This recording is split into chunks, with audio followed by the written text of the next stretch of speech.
him, I outgutted him, I outlasted him, I outfigured him, I outfilmed him, I somehow outperformed him even.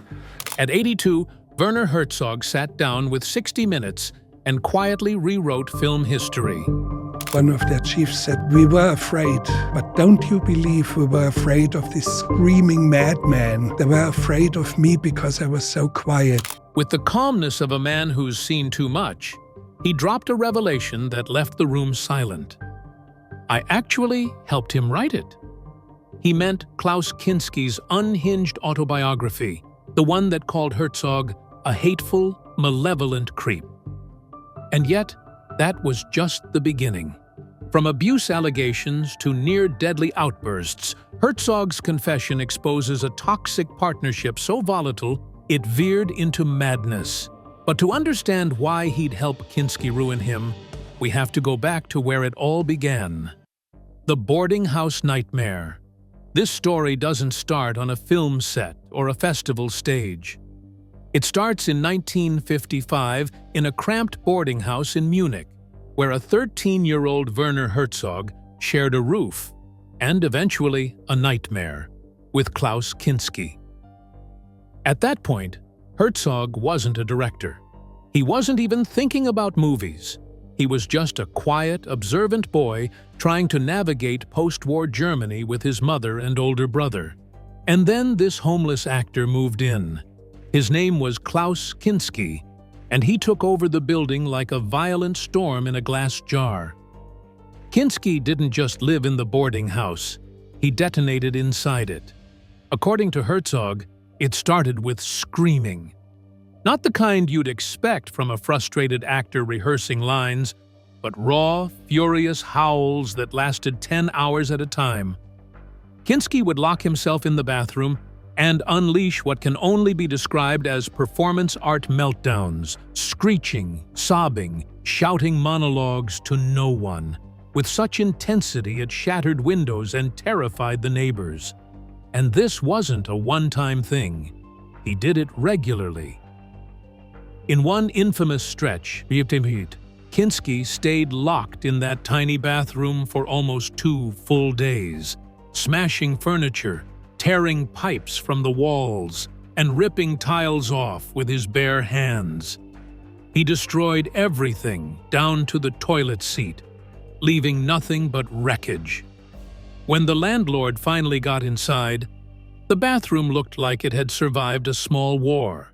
And through it all, young Herzog watched not just in fear, but with fascination.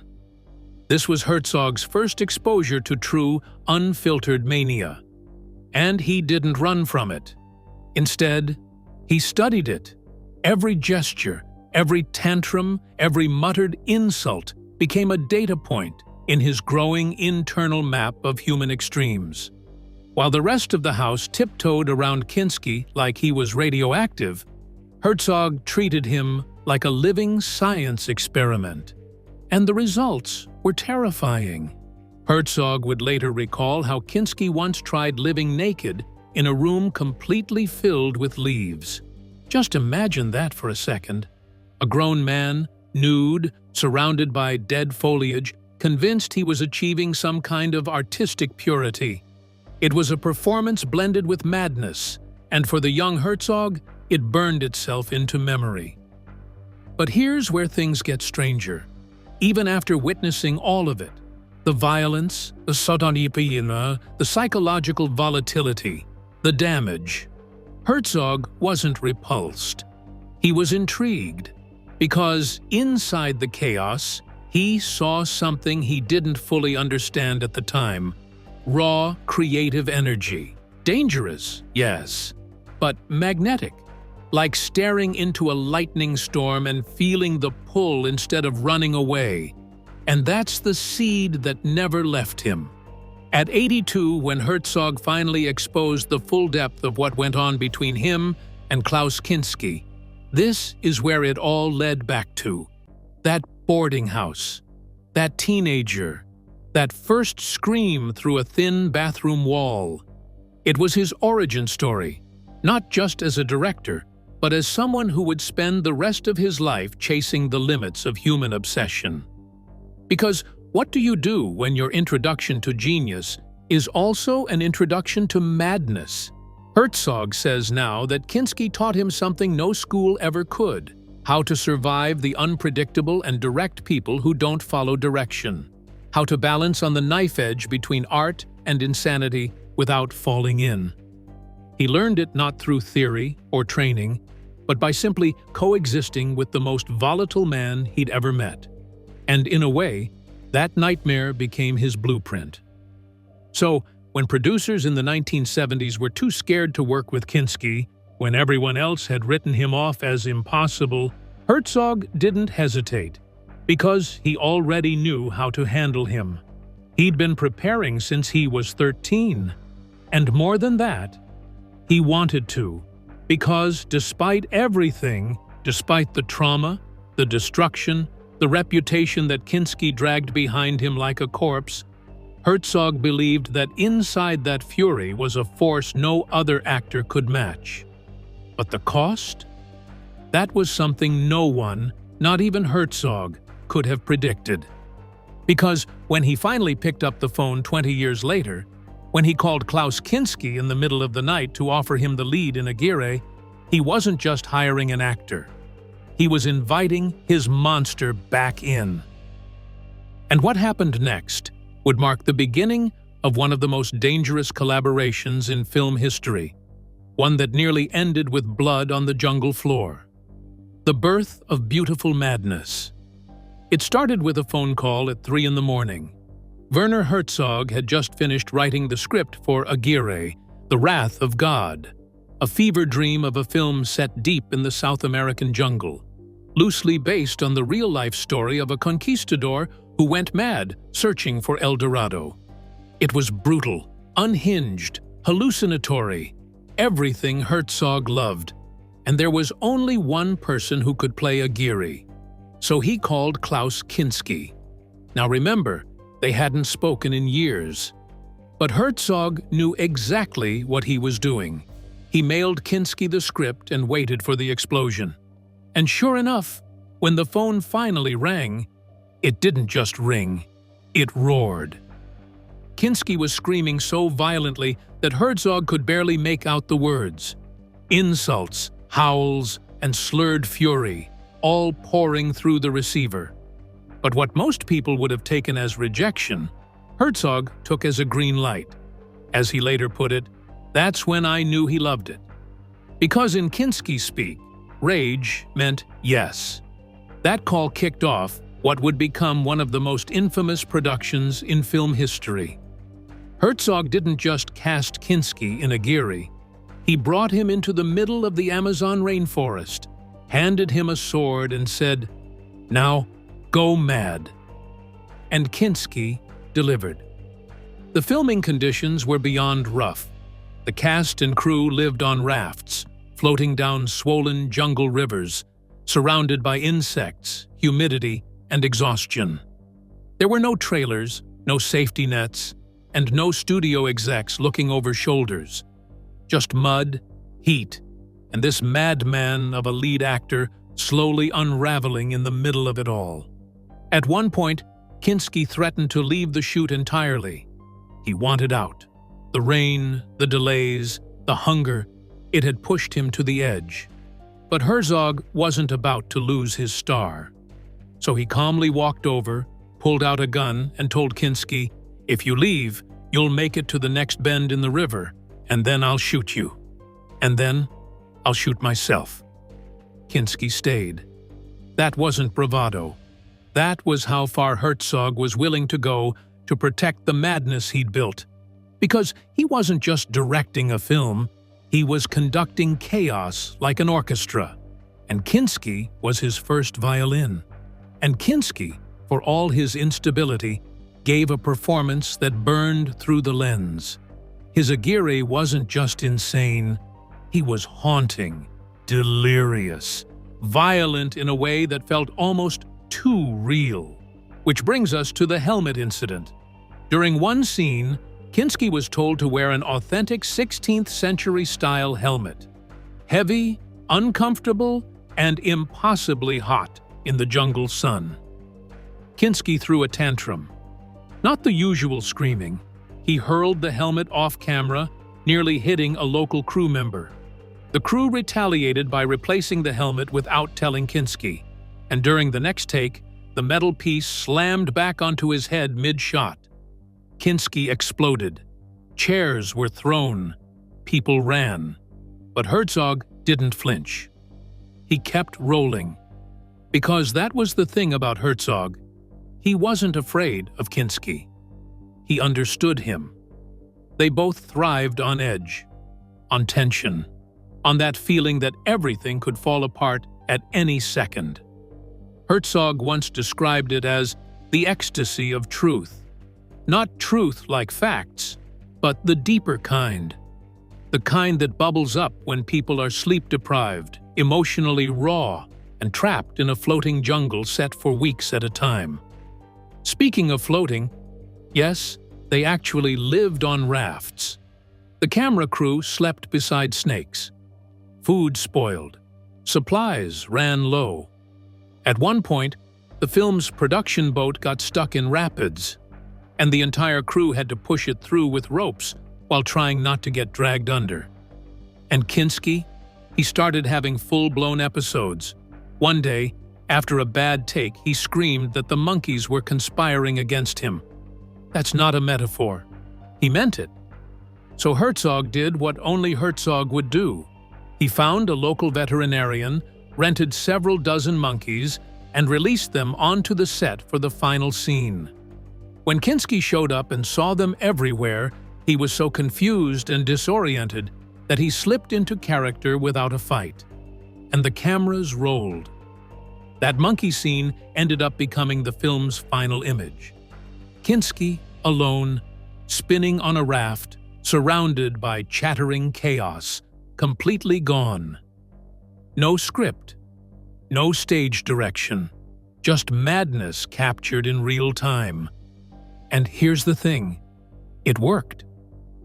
Aguirre became a cult sensation. Critics were stunned. Audiences couldn't look away. And Kinski's performance went down as one of the most terrifying in film history. But behind the acclaim was something darker. Because Herzog wasn't just documenting Kinski's descent, he was orchestrating it. And at 82, when Herzog finally exposed how deep it all went, what became clear was this. Aguirre wasn't just a film. It was a mirror. What they created together wasn't a character study. It was a full-contact psychological war disguised as art. And if that sounds extreme, just wait, because Aguirre was only the beginning. As Herzog kept working with Kinski, he uncovered something that forced him to question whether this was brilliance or if he had been enabling a deeply dangerous man all along. When natives offered to kill Kinski, that tension, the blurred line between collaboration and abuse, only deepened when Herzog took Kinski into the Amazon to film Fitzcarraldo. This wasn't just another film. This was madness. In Fitzcarraldo, Herzog wanted to tell the story of a rubber baron obsessed with building an opera house in the jungle. However, instead of faking it on a soundstage like any reasonable director would, Herzog chose to do it for real. He pulled a real steamship weighing 340 tons over a mountain in Peru. No models, no special effects, just mud, pulleys, and raw human will. And that's where the horror began. Production quickly spiraled into chaos. They lost financing early on. Jason Robards, the original lead, contracted dysentery and had to drop out. Mick Jagger quit. Herzog, desperate to finish what he started, turned to the one man he knew could embody obsession at its most operatic: Klaus Kinski. But Kinski wasn't just volatile. He was dangerous. Deep in the jungle, the actor exploded into screaming fits so violent, so constant, the crew could barely function. His tantrums became daily events. He fired a rifle into a tent because of the noise. He threatened crew members. He alienated the indigenous people who had signed on as extras. And then something surreal happened. A local tribal chief approached Herzog and made him an offer. They could kill Kinski, quietly, discreetly, and without consequence. Herzog declined, not out of loyalty, but out of necessity. As he would later admit, he needed Kinski to finish the film. His art demanded it. But imagine that for a moment. Things were so bad, so out of control, that killing was on the table. And it wasn't a joke. At the time, Herzog also kept a journal. Years later, it would be published under the haunting title Conquest of the Useless. In it, he describes the jungle as something alive and hostile, swallowing equipment, turning roads to sludge, and breaking people down day by day. One man had to amputate his foot after a snake bite. A plane crash paralyzed a crew member. Another nearly lost his hand. The production didn't just flirt with disaster, it marinated in it. And Herzog, he refused to back down, because in his eyes, the struggle was the film. If they could pull the ship over the mountain, they could capture something more than a scene. They could capture truth. But that pursuit of truth came at a cost. Herzog was manipulating everyone, crew, natives, even Kinski.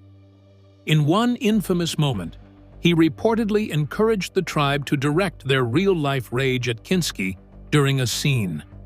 Their anger, he believed, would bring authenticity, real emotion, real stakes. This wasn't filmmaking, it was bloodletting on camera. And still, the ship moved, inch by agonizing inch. Machines failed, ropes snapped. But Herzog kept going, dragging that iron monster up the ridge like a fever dream, like Fitzcarraldo himself. And that was no accident. Herzog and his character were fusing. The madness on screen was bleeding into real life. Meanwhile, Kinski's performance was electric. Insane, but electric. You couldn't look away. And that's the terrible irony. The very man tearing the production apart was also making it unforgettable. But while the cameras rolled, something else was happening. Something darker. Kinski's rage wasn't confined to shouting matches and on-set chaos. Years later, his daughter Pola would publish a memoir accusing him of decades of sexual abuse, including during the time Fitzcarraldo was being filmed. In hindsight, that jungle offer from the chief doesn't seem so extreme. It feels like an unspoken acknowledgement. This man is evil. And Herzog, he knew. He may not have known the full scope, but he'd seen the violence, the cruelty. And still, he kept filming. Because in Herzog's world, chaos wasn't the enemy. It was the muse. In interviews, he would later defend his choices with chilling pragmatism. He once said, "If I abandon this project, I will be a man without dreams." That line, echoing Fitzcarraldo himself, reveals everything. Herzog wasn't just making a movie. He was proving that art could conquer nature, ego, pain, even morality. And in a way, he did. When Fitzcarraldo premiered at Cannes in 1982, it stunned audiences.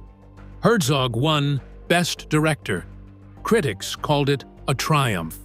The image of the steamship crawling over the jungle ridge became legendary, a symbol of impossible ambition made real. But look closer. That triumph was built on fear, on injuries, on the broken trust of native communities, on a violent actor who terrorized everyone around him, on a director who, by his own admission, flirted with homicide and justified it with art. The jungle didn't just swallow equipment, it swallowed ethics. And when the film wrapped, it left behind a wake of trauma that still haunts those who survived it. And Herzog? He emerged from the jungle not just as a director, but as a myth-maker. The man who tamed nature, who used a monster and didn't blink, who turned pain into prestige. But what happens when the myth collapses? What happens when audiences learn what really happened behind the scenes? Wasn't the opera house the only thing built on suffering? Because while Herzog was busy wrestling steamships and surviving madness in the Amazon, he had no idea that Kinski's demons weren't just violent. They were criminal. And the truth about what Kinski did off-screen would shake everything they'd built to the ground. Pola's book and Herzog's breaking point. In 2013, decades after Klaus Kinski's death, a quiet storm hit German bookstores. The title was simple, Kindermund, or Child's Mouth. But what lay inside was not. It was a confession, a testimony, a daughter reaching into the past and dragging it, kicking and screaming, into the light. Pola Kinski, an actress, a mother, and Klaus's eldest child, said what no one had been willing to say publicly. For over a decade, her father had sexually abused her. From the age of 5 until 19. The book wasn't angry. It was surgical, controlled. That made it worse. She didn't sensationalize it, she dissected it. The way he'd isolate her, the way he'd manipulate her silence with both rage and tenderness. The way fame had protected him turned him into a god who couldn't be touched, even by the truth. And when Kindermund dropped, Werner Herzog was blindsided. For 40 years, he'd defended his creative partnership with Kinski. He'd even celebrated it. Despite all the violence and the chaos, he believed that something beautiful had emerged from it.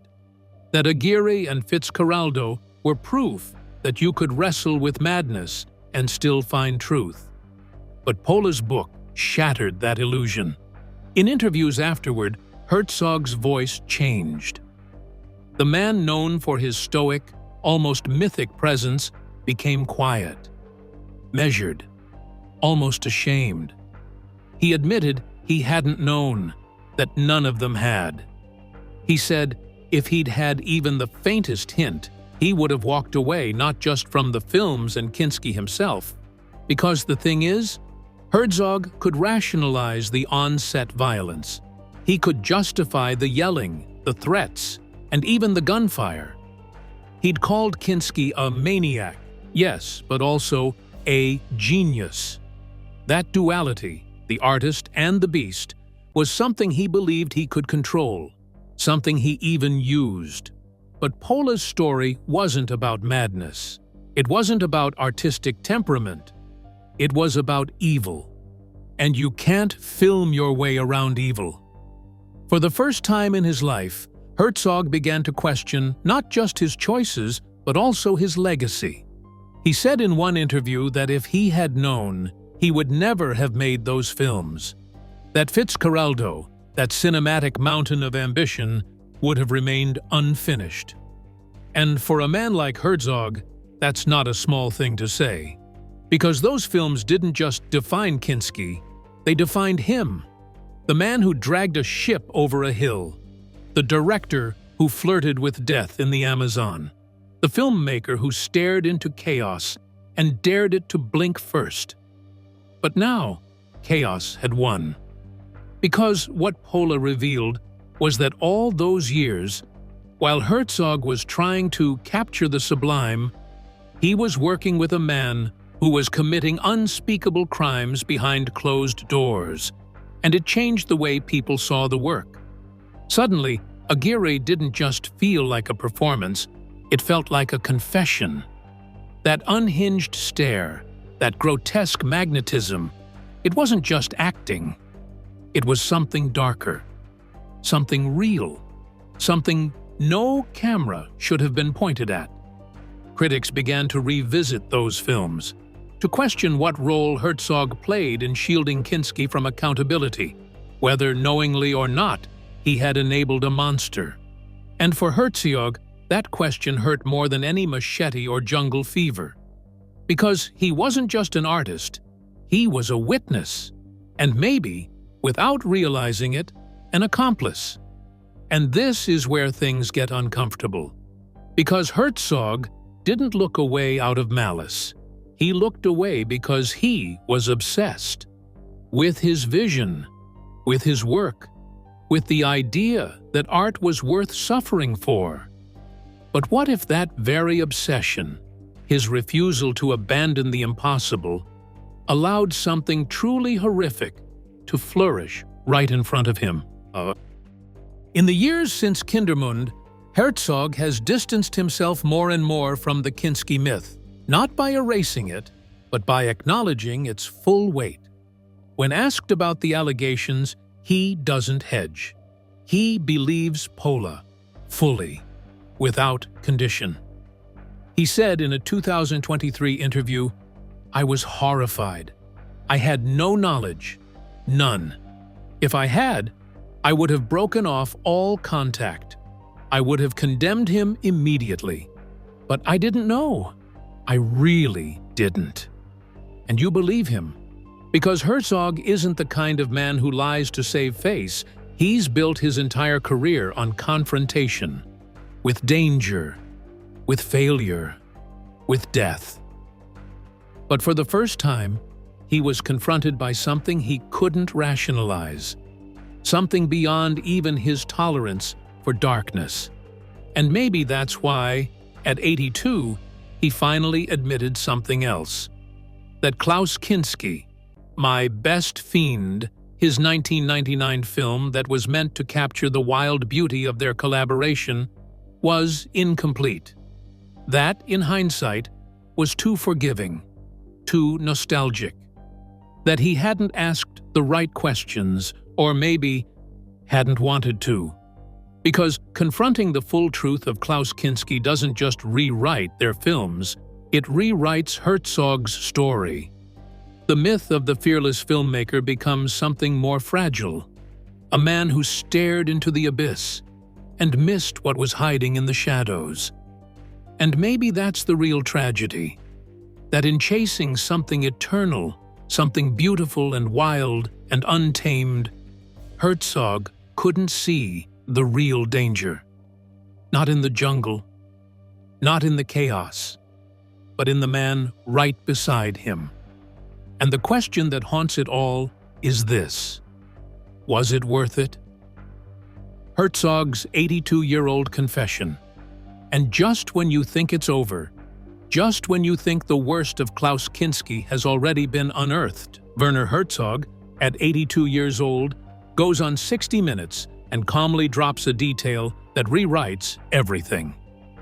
In that interview, he sits forward slightly, leans in, and says, "I actually helped him write it."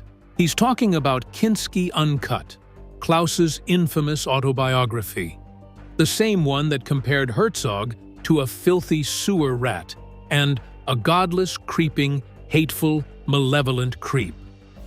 That book was pure fire and acid.